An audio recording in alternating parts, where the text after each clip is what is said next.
My mother gave my inheritance to her new husband's daughter, but she was shocked by what the lawyer said. The day my father died was the day I lost both parents. I stood by his hospital bed, fingers intertwined with his as the heart monitor flatlined. Dad's hand was still warm when Mom pulled me away, her tears drying surprisingly quickly. "He's gone, Olivia," she whispered. "We need to be strong now." The following weeks passed in a blur of funeral arrangements and legal meetings. I was 24, living in a small apartment, working at a job I'd taken to be close to Dad during his treatments. My life had been on pause, and now I didn't know how to press play again. Mom changed almost immediately. When she started redecorating the family home just 2 months after Dad's funeral, removing his favorite reading chair and family photos, I knew something was wrong. "It's too painful to see reminders everywhere," she explained. "I need a fresh start." 3 months later, she introduced me to Richard. He was tall, distinguished-looking, with salt and pepper hair and the confident posture of someone who'd never worried about money. A widower himself, he spoke with practiced sympathy about loss and new beginnings. "Your mother is an extraordinary woman," he told me over dinner. "I feel very fortunate that our paths cross." I smiled politely, but his perfectly measured words felt rehearsed. Mom, however, looked at him like he'd personally hung the moon. Their courtship was brief. For months after they met, Mom called me over for an important discussion. I arrived to find her beaming, a diamond ring catching the light. "Richard and I are getting married next month," she announced. "And you'll finally have the sister you always wanted. Richard's daughter Emily is moving in with us." The wedding was elegant and restrained. I stood beside Mom as her maid of honor, smiling while a cold knot formed in my stomach. Dad's sister Catherine squeezed my hand during the ceremony. "Your father would want her to be happy," she whispered, though her expression suggested she wasn't convinced. I met Emily at the reception. She was stunning, glossy chestnut hair, perfect teeth, designer dress. She air-kissed my cheeks and called me sis within seconds. "I'm so excited we're going to be family," she gushed. "Daddy says your house is gorgeous. I can't wait to redecorate my room." "It's Mom's house now, I suppose," I said carefully. Emily's smile never faltered. "Our house, you mean?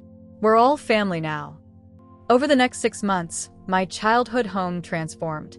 Dad's study became Emily's creative space. Family heirlooms were relegated to the attic.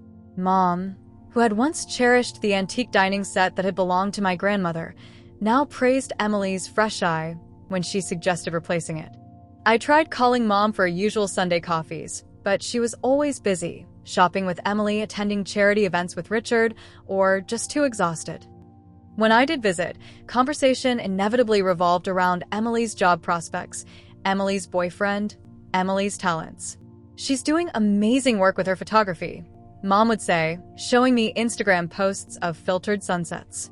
"Richard thinks she could really make a career of it." The same mom who had discouraged my interest in music as impractical now spoke enthusiastically about paying for Emily's photography equipment and studio space.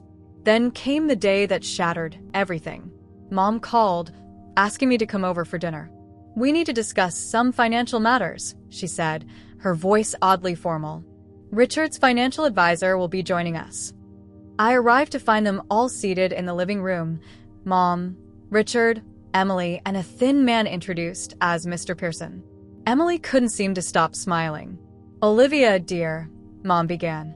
"As you know, your father left everything to me. The house, his investments, the life insurance. He trusted me to make the right decisions." I nodded slowly. Dad had always handled their finances, but I knew everything had gone to Mom, with the understanding that I would inherit after she passed. "Richard has helped me see that we need to reorganize our assets for tax purposes," she continued. "We've decided to transfer everything into a family trust, with Emily as the primary beneficiary." The words hit me like physical blows. Emily? But that's my inheritance. That's what Dad intended for me. Mom's expression hardened. "This is what makes sense financially. Emily has a bright future ahead of her, and she needs security to pursue her dreams. And I don't." My voice cracked. Dad worked his entire life to build that security for our family for me. Richard cleared his throat. Olivia, you're established. You have a job and apartment. Emily is just starting out. A job I took to be near Dad when he was dying. I stood up. An apartment I can barely afford because I spent my savings helping with Dad's medical bills. Emily rolled her eyes. Don't be so dramatic. It's just money. Mom, I pleaded. This can't be what you want. What about everything you and Dad planned? Plans change, Olivia. Families change. This is our decision. So, I get nothing? After everything? You're being selfish, Mom said coldly. Emily is family now too, and she needs this more than you do. Selfish. The word stabbed deep. I had put my life on hold to be there during Dad's illness. I had tried to accept her new husband and his daughter with grace. And now I was selfish? Sign the papers, Olivia, Richard said, his tone making it clear this wasn't a request. I looked around the room, at Richard's smug confidence, at Emily's barely concealed triumph, at Mr. Pearson's cold professionalism. Finally, at Mom, who wouldn't meet my eyes. No, I said quietly, then with more strength. No, I won't sign anything. Then there's nothing more to discuss, Mom replied. The assets are still in my name. I can and will transfer them with or without your approval.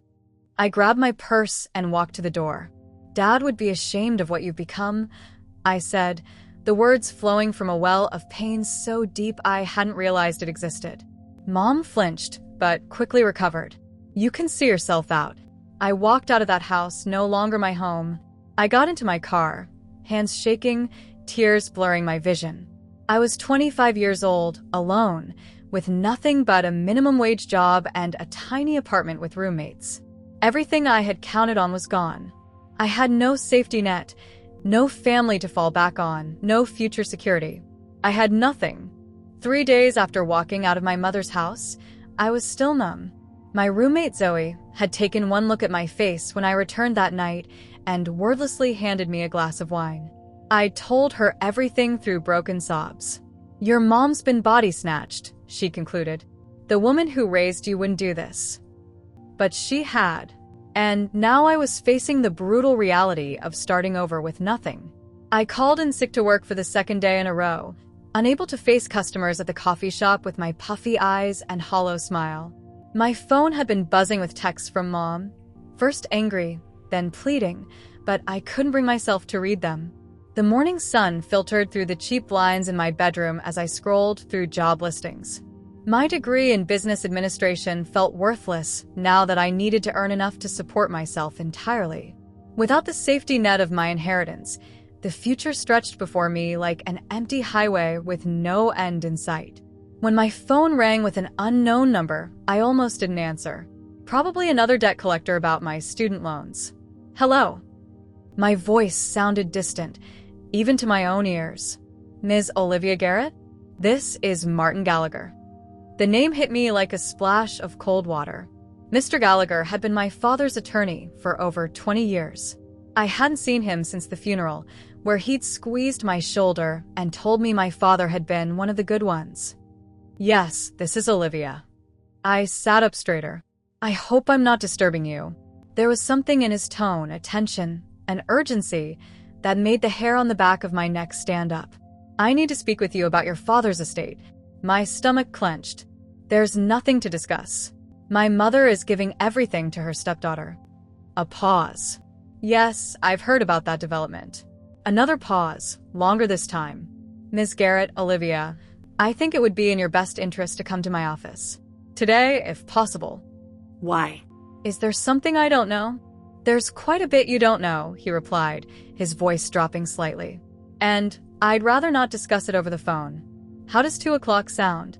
I can be there. Good. And, Olivia, don't discuss this call with your mother or anyone from her household. Before I could ask why, he'd hung up. For the first time in days, I showered and dressed with purpose, my mind racing. What could Mr. Gallagher possibly have to tell me? Had Dad left something specifically to me that Mom couldn't touch? Gallagher and Associates occupied the third floor of a modest office building downtown. The receptionist recognized me immediately. "Olivia, dear, you look just like your father around the eyes. Go right in, he's expecting you." Martin Gallagher had aged since I'd last seen him. The lines around his eyes had deepened, and his once salt and pepper hair was now almost entirely silver. But his handshake was firm as he greeted me. "Thank you for coming on such short notice," he said, studying me with an intensity that made me nervous. "I've been trying to decide how to handle this situation since I heard about your mother's decisions." "You mean giving away my inheritance?" The bitterness in my voice surprised even me. He nodded slowly. "I understand how that must feel. Your father would be deeply disappointed." "You knew him well," I said softly. 26 years as his attorney, 15 as his friend. Gallagher leaned forward. "Which is why what's happening now is so troubling to me." He pulled a thick manila folder from his desk drawer and placed it between us. My father's name was written on the tab in neat block letters. "Your father was a good man, Olivia, but he was also deeply private about certain matters, even from those he loved most." He opened the folder and slid a document across the desk. It was dated 3 months before my father's diagnosis, a legal letter with official stamps and signatures. "Your father came to me privately to discuss certain financial concerns," Gallagher said carefully. "Concerns he didn't want to burden your mother with during what should have been their golden years." I scanned the document, legal terms jumping out at me. Outstanding debts, creditor agreements, collateral assets. "I don't understand," I said, looking up. "Dad was always so careful with money." "He was," Gallagher nodded.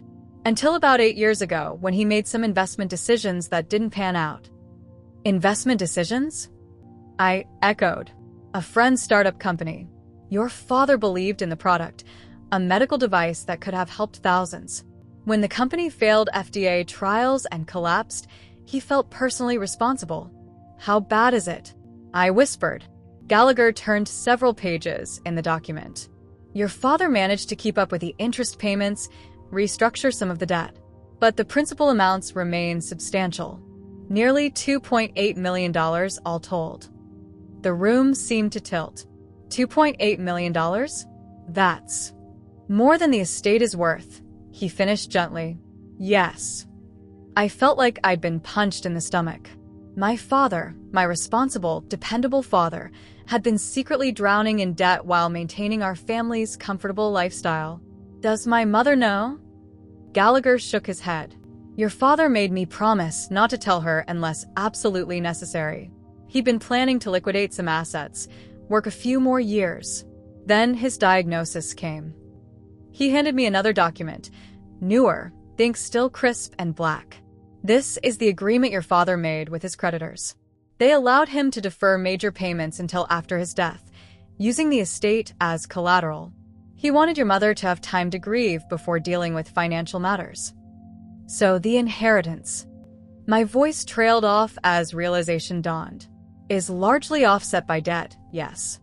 Gallagher's eyes held mine steadily. "The house has 2 mortgages against it. The investment accounts are leveraged. The life insurance barely covers the most pressing debts." A strangled laugh escaped me. "And my mother just handed all of it to Emily." The corner of Gallagher's mouth twitched. "She did. Does she understand what she's done?" I strongly suspect not. He closed the folder and leaned back in his chair. "Your mother's new financial advisor, Mr. Pearson, works for Richard. I doubt he conducted a thorough investigation of the estate's liabilities." The implications hit me all at once. The inheritance that had been stolen from me wasn't a gift, it was a ticking time bomb of debt. "What happens now?" I asked, still trying to process everything. "Well," Gallagher steepled his fingers. "The creditors have been notified of the transfer of assets. They're currently reviewing their options. But I can tell you this, they won't be nearly as patient with the new beneficiary as they were with your father." I should have felt devastated. My father's legacy wasn't what I'd thought. The security I'd counted on had never existed. But instead, a strange sense of lightness swept over me. "So I've lost nothing." "Precisely." Gallagher nodded, a glint in his eye. In fact, you've been spared a significant burden. I sat back in my chair, a startled laugh bubbling up from my chest. And Emily has no idea what's coming, does she? None whatsoever. As I walked out of his office, the folder tucked under my arm, I felt something I hadn't expected: freedom. The inheritance I'd mourned had been an illusion. For the first time since my father's death, I smiled a genuine smile. I spent the morning in a coffee shop across town, methodically going through every document in the folder Mr. Gallagher had given me. The more I read, the more astounded I became at the intricate web my father had constructed to keep our family afloat while slowly sinking beneath crushing debt. Another refill? The barista hovered nearby, coffee pot in hand. Please. I pushed my mug forward, not looking up from a particularly dense page detailing loan restructuring terms. Dad had been meticulous in his record-keeping. Each document was neatly labeled, cross-referenced, and dated. I could trace the story like a tragic financial thriller: his initial investment of $750,000 in his friend's medical device company, the second round of funding when he'd put in another $500,000, the desperate third round when the company needed emergency capital to stay afloat during FDA trials. Each time, he'd leveraged more of our family's assets, convinced that the technology would save lives and eventually pay off. When the company failed, he'd been left holding crushing debt with nothing to show for it. My phone buzzed. A text from Zoe. Your mom called the apartment again. She sounds desperate. I ignored it, turning to the next document. This one was different. A letter from my father to me, dated just 2 weeks before he died. My hands trembled as I unfolded it. My dearest Olivia, if you're reading this, it means Martin has decided you need to know the truth about our family's finances. I never wanted this burden to fall on you or your mother, but life rarely goes according to plan. First, I want you to know how sorry I am. I believed I was making the right decisions, investing in something that could help people, securing our future. Instead, I've left you both vulnerable. Martin has instructions to shield you from the worst of this if possible. The estate should pass to your mother, and the creditors have agreed to work with her on repayment terms. She'll need to sell the house, liquidate the investments, but she should emerge with enough to live comfortably, if modestly. I hope you never need to read this letter. I hope I'll have years yet to repair the damage I've done. But if you are reading it, know that my greatest regret is not the money lost, but the security I've taken from you both. All my love, Dad. I wiped away tears, careful not to let them fall on the paper. Dad had been trying to protect us until the very end, making arrangements, negotiating with creditors, all while battling terminal cancer. But he couldn't have anticipated my mother's betrayal.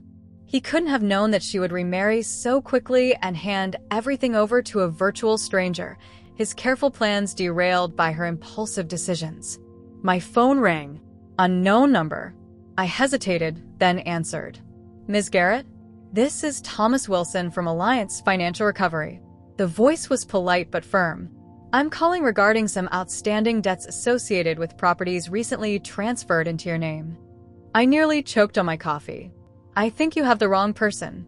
No properties have been transferred to me. A pause, the sound of papers shuffling.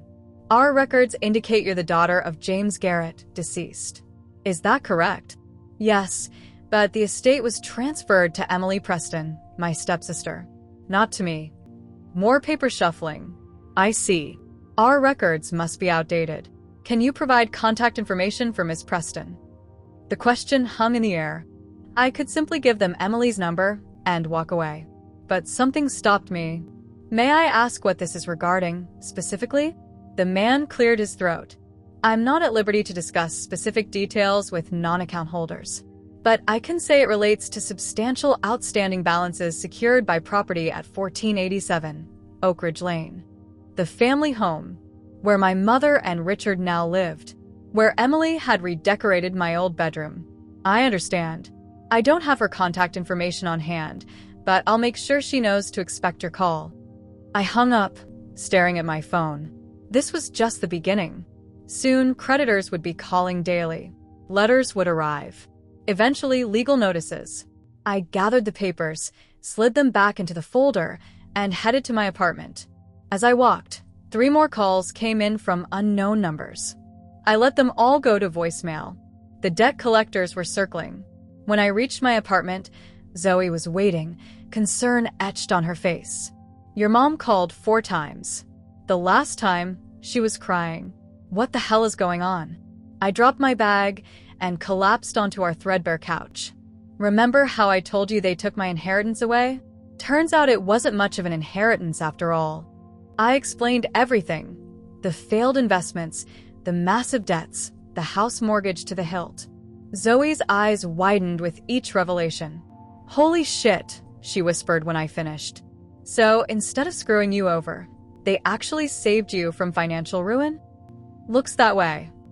I couldn't help the small, vindicated smile that tugged at my lips. And they have no idea what's coming. Has your mom figured it out yet? I don't think so, but she will soon. I pulled out my phone, where the voicemail indicator showed 5 new messages. Want to listen to her panic with me?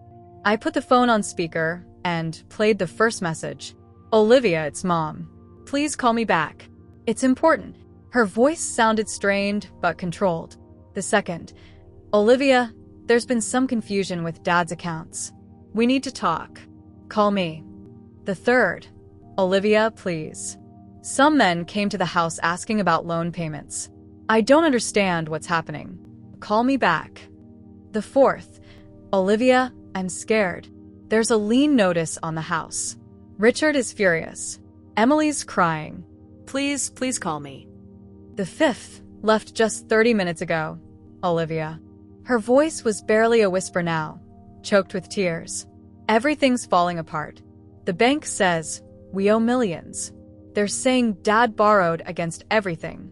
They're threatening to take the house, our cars, everything. Please, baby, I need you. I don't understand what's happening.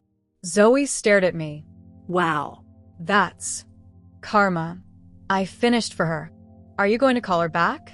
I thought about it for a long moment, remembering the cold dismissal in my mother's eyes as she'd called me selfish, the smug satisfaction on Emily's face as she'd claimed my birthright. No, I said finally. Not yet. My phone rang again. Mom. I declined the call. What are you going to do? Zoe asked. I ran my fingers along the edge of the folder, thinking of my father's letter. He tried so hard to protect us from his mistakes, working even as cancer ravaged his body. I'm going to let them sweat a little, I said, and then I'll decide. Another call, Richard this time. I declined that one too. You know what the strangest part is? I said to Zoe, I feel free. For the first time since Dad died, I feel like I can breathe. My phone buzzed with a text from Emily. Olivia, please call Mom, she's having a breakdown. I turned the phone face down on the coffee table and smiled at Zoe. Let them panic, I said. I've earned a little peace. 1 week after my meeting with Mr. Gallagher, I stood outside my favorite bookstore, staring at my phone.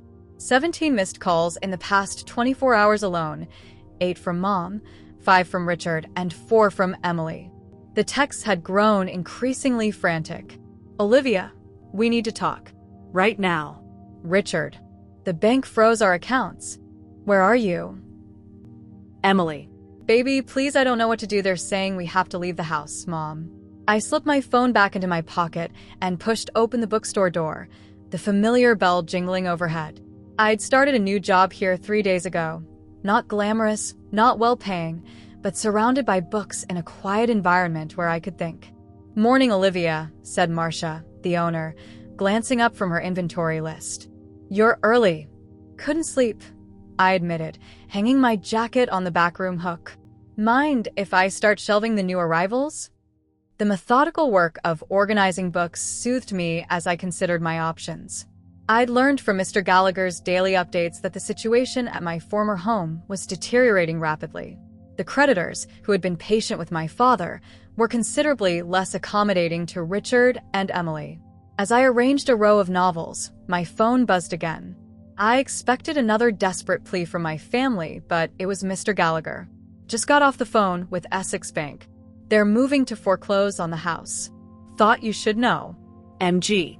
I stared at the message, a strange mixture of vindication and sorrow washing over me. That house held my childhood memories, the height markings on the kitchen doorframe, the dent in the hallway wall from when I'd crashed my bike indoors at age 8, the oak tree Dad and I had planted when I was 12. At my lunch break, I finally listened to the voicemails that had accumulated. Mom's voice had grown hoarse from crying.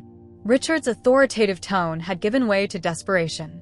Emily's messages had devolved from demanding to begging.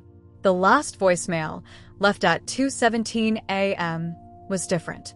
Emily's voice was slurred, likely from alcohol. "You knew, didn't you?" she accused. "You fucking knew about all this debt. That's why you walked away so easily. You could have warned us, Olivia. But you just let us take it all. The cars are gone. Did you know that? They repossessed both cars yesterday. Richard's Mercedes that he loved so much, gone. My graduation present, gone. Your precious mommy had to take an Uber to her doctor's appointment. Is that what you wanted? Are you happy now?" I deleted the message, my hands trembling slightly. Yes, part of me was happy. The part that remembered Emily's smug smile as she'd claimed my inheritance. The part that remembered my mother calling me selfish when I'd objected. My phone rang again, a number I didn't recognize. I hesitated, then answered. "Is this Olivia Garrett?" A woman's clipped, professional voice. "Yes, it is. This is Sandra Klein from Westside Reality Management. I'm calling about your mother, Margaret Garrett, or I suppose it's Margaret Preston now." "What about her?" "She listed you as an emergency contact. I'm calling to inform you that she and her family have been evicted from the property at 1487 Oak Ridge Lane as of 9 o'clock this morning." The words hit me like a physical blow. Evicted? Already? I thought foreclosures took months. This wasn't a foreclosure, Ms. Garrett. The property had an existing lien from Greater Midwest Financial. They exercised their right to take possession after numerous missed payments. I remembered a document from the folder, a secondary loan my father had taken out, using the house as collateral. It hadn't been a traditional mortgage, but a business loan with much less forgiving terms. Do you know where they went? I heard myself asking. I'm afraid I don't. They had 2 hours to collect personal belongings. Your mother seemed quite distraught. When I returned to the bookstore, Marcia took one look at my face and handed me a cup of tea. Bad news. My mother's been evicted from her house, I said, surprised at how steady my voice sounded, along with her new husband and stepdaughter. Karma's a patient bitch, Marcia said with surprising vehemence. Trust me, I've been divorced twice. That afternoon, social media provided the next chapter in my family's downfall. Emily, never one for dignity in crisis, had posted a tearful Instagram story from what looked like a mid-range hotel room. Literally the worst day of my life, she sniffled into the camera. We've been kicked out of our home because of some loans my stepdad knew nothing about. All our stuff is in storage, and my MacBook got damaged in the move, and now we have to stay in this gross hotel, and I closed the app, unable to stomach her self-pity. That evening, a flurry of texts came from an unknown number. This is Richard. Using hotel phone. Need to talk now. My reputation is being destroyed. Business associates calling about debt collectors. Your mother told me about your meeting with Gallagher. You knew all along and said nothing. This is your fault. Call me back, or I swear to God I'll make you regret it. The last text sent a chill through me. I forwarded it to Mr. Gallagher with a brief message. Should I be worried about this? His response came quickly. No. Classic bluster from a desperate man. But save the messages. And perhaps consider a restraining order if it escalates. 2 days later, I glanced up to see a familiar face on the small TV Marcia kept behind the counter. Richard, looking haggard and unshaven, was being escorted by police officers from his office building. I moved closer as Marcia turned up the volume. Allegations of financial impropriety at Preston Investment Group, the news anchor was saying. Sources close to the investigation suggest that Richard Preston may have been using client funds to cover personal debts in recent weeks. The SEC has frozen all company assets pending a full investigation. Isn't that your stepfather? Marcia asked, squinting at the screen. Ex-stepfather. I corrected automatically, watching Richard's ashen face as he ducked into a police car. And it looks like he just made everything much, much worse. Later that night, a legal notice arrived in my email from Mr. Gallagher. Creditors had filed civil suits against both my mother and Emily as beneficiaries of my father's estate. Their bank accounts had been frozen, assets seized pending legal proceedings. Emily's car, a high-end graduation gift from Richard, had been repossessed from the hotel parking lot. The inheritance they had so eagerly taken from me had become a curse, dragging them into financial ruin. And all I had to do was stand back and watch. The perfect storm had hit, just as Mr. Gallagher had predicted. And for the first time since my father died, I felt the faintest glimmer of justice. 2 weeks after Richard's arrest, I received a formal letter on heavy cream stationery. The return address was for Callahan and Associates, a law firm I didn't recognize. Inside was a brief note requesting my presence at their offices, regarding urgent matters pertaining to the James Garrett estate. I called Mr. Gallagher immediately. "Never heard of them," he said after I described the letter. "But I can make some inquiries. Don't go alone. I'll clear my afternoon and meet you there." The offices of Callahan and Associates occupied the top floor of a glass high-rise downtown, all chrome and leather and hushed voices. Mr. Gallagher and I were escorted to a conference room where 3 people waited: a silver-haired man in an expensive suit, a younger woman with a leather portfolio, and my mother. I froze in the doorway.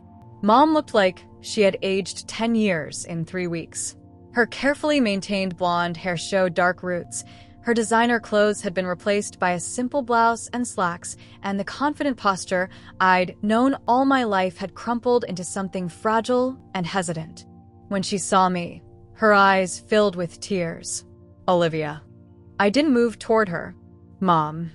Mr. Gallagher placed a steadying hand on my shoulder and addressed the silver-haired man. "Martin Gallagher, representing Olivia Garrett. And you are?" "William Callahan." The man replied smoothly. "I represent Margaret Preston in her divorce proceedings." Divorce. The word hung in the air between us. "Please sit." Callahan gestured to the chairs. "We have much to discuss." I sat as far from my mother as the table allowed, avoiding eye contact. The younger woman, introduced as Callahan's associate, slid documents across the polished wooden surface. "As you're aware," Callahan began, "Richard Preston has been charged with multiple counts of securities fraud and embezzlement.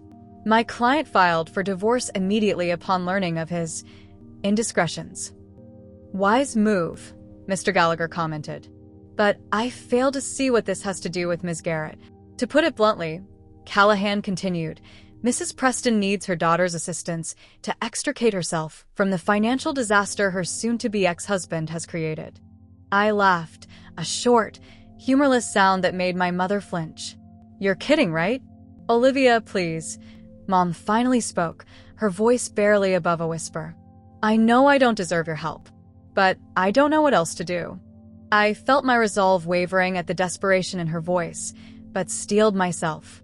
"You made your choice when you gave my inheritance to Emily." "I didn't understand," she pleaded. "Richard said it made financial sense. I trusted him." "And you didn't trust Dad? Or me?"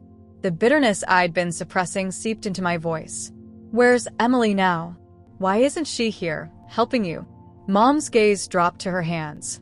"She's moved in with friends in Chicago." She's not speaking to me. Of course. The moment things got difficult, Emily had abandoned my mother, the woman who had chosen her over her own daughter. Callahan cleared his throat. "Mrs. Preston is facing substantial legal challenges.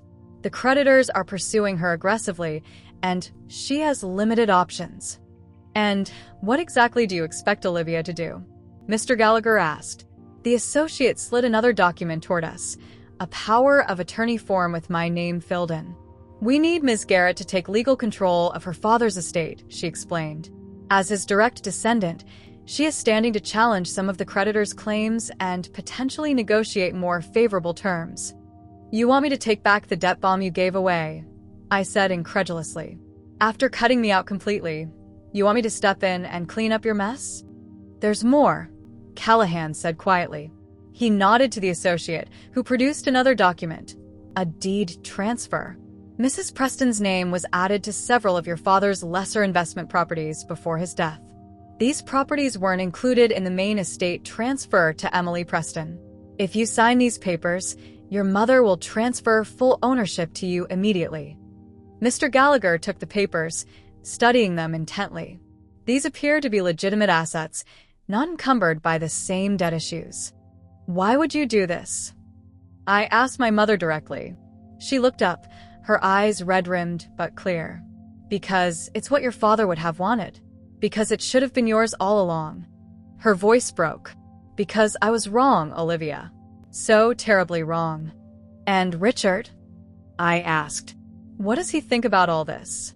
Richard is facing 20 years in federal prison, Callahan stated flatly. His opinions are no longer relevant to Mrs. Preston's decisions. Mom reached across the table, her hand stopping just short of mine. I know you hate me. I deserve that. But please help me fix this. I can't undo what I did, but I can try to make it right. I stood abruptly, needing space to think. In the hallway, I paced back and forth, torn between vindictive satisfaction and lingering filial duty. What do you think I should do? I finally asked Mr. Gallagher. Legally, these properties appear sound, he said cautiously. And having power of attorney doesn't obligate you to assume any debt. It simply gives you authority to negotiate. But why should I help her? After everything? He considered me thoughtfully. Your father once told me that the true measure of a person isn't how they act when things are going well, but the choices they make when everything falls apart.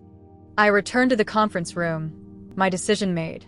I'll accept the property transfers, I said coolly, but not the power of attorney. Olivia, Mom began. I won't be your savior. I cut her off. You chose Emily over me. Now you can ask her to help you with the debt. That's her inheritance, not mine. Emily won't even return my calls, Mom whispered, tears spilling down her cheeks. She says I ruined her life. I have no one else to turn to. That sounds familiar. The words came out sharper than I intended. How does it feel to be abandoned by the daughter you chose? Mom collapsed in tears, her shoulders shaking with silent sobs. Callahan slid the property transfer documents toward me. I signed where indicated, Mr. Gallagher, verifying each page. As I stood to leave, Mom grabbed my hand. You're my only real daughter, Olivia. I see that now. Please don't walk away again. I looked down at her tear-stained face, the face of the woman who had read me bedtime stories and taught me to ride a bike, who had also betrayed me in the worst possible way. No, Mom, I said quietly, gently removing my hand from hers. You made your choice. Now you have to live with it. I walked out of that office without looking back.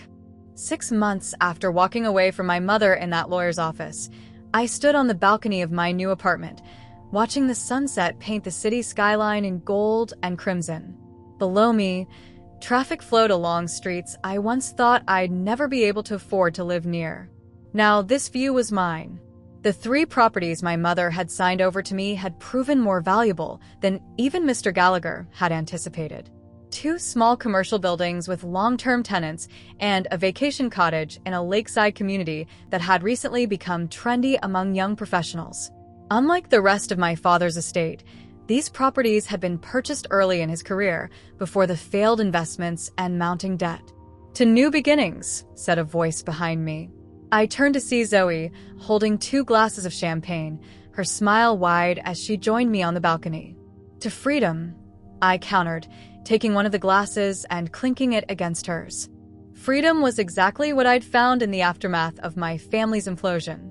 Freedom from expectations, from the shadow of my mother's new life, from the grief that had consumed me after Dad's death. For the first time, I was charting my own course. I'd quit the bookstore job after selling one of the commercial properties.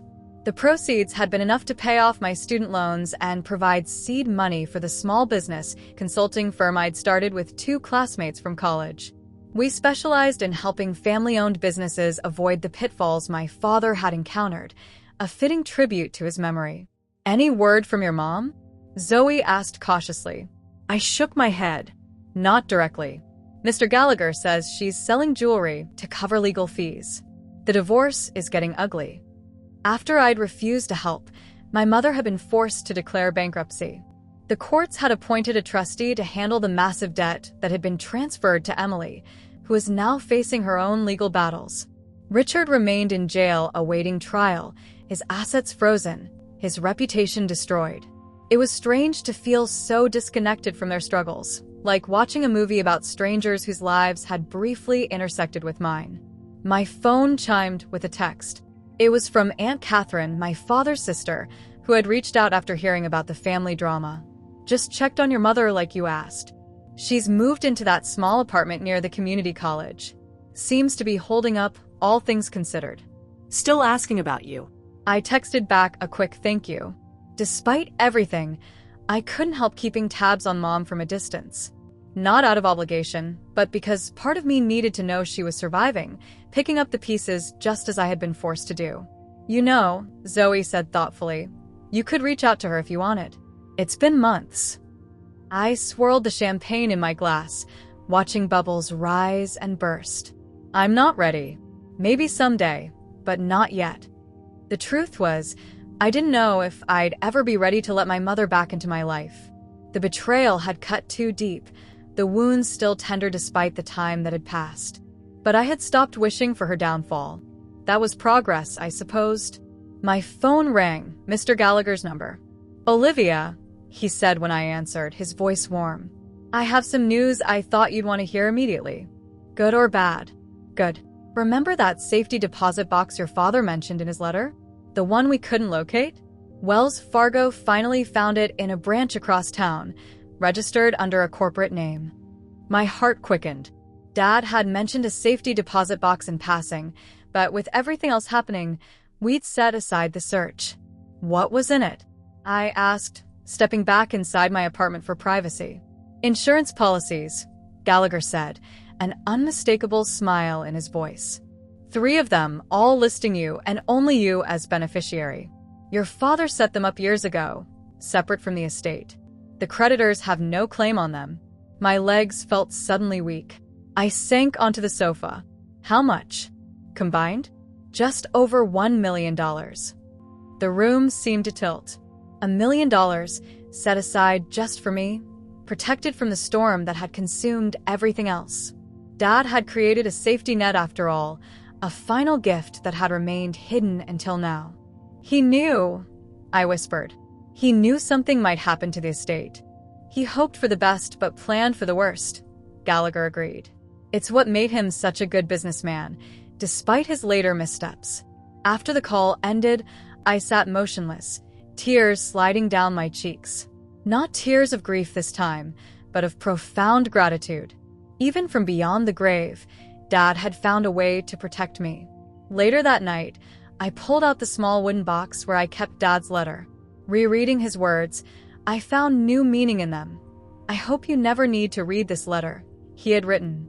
He had hoped his investments would turn around, that he'd live long enough to set things right. But he had also prepared for the possibility that neither would happen.